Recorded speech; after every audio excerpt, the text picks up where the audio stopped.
नमस्कार मंडळी, हा आहे आपल्या विकसित दर्यापूर। आता स्थानिक स्वराज्य संस्थेच्या निवडणुका झाल्या, निकालही लागले आणि दर्यापूरमध्ये काँग्रेसच्या विकासाच्या मुद्द्यावर काँग्रेसने सत्ता स्थापन केली।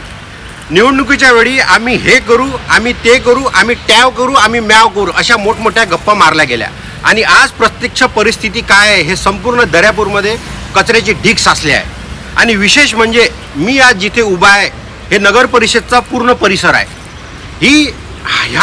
ह्या नगर परिषदच्या वॉल कंपाऊंड आहे, हे पूर्ण नगर परिषदचे एक वॉल कंपाऊंड आहे आणि या भिंतीच्या लागतच कचऱ्याचा एवढा मोठा ढीग साडलेला आहे आणि प्रशासनाच्या नाकाखाली ही अव्यवस्था असेल तर दर्यापूरच्या भागात काय बोलायचं झालं। निवडणूक दिलेल्या पूर्ण नगरसेवकाची काँग्रेस काय झोपा काढत आहे की काय हे दिसत आहे। जनतेने तुम्हाला शहराच्या प्रगतीसाठी निवडणूक दिला आहे आणि कचऱ्यात राहण्यासाठी दिला आहे की काय असं मला वाटत आहे। आमचे स्थानिक या एरियातले नगरसेवक पांढरे कपडे घालून कुठे झोपा काढत आहे की काय असं मला वाटत आहे।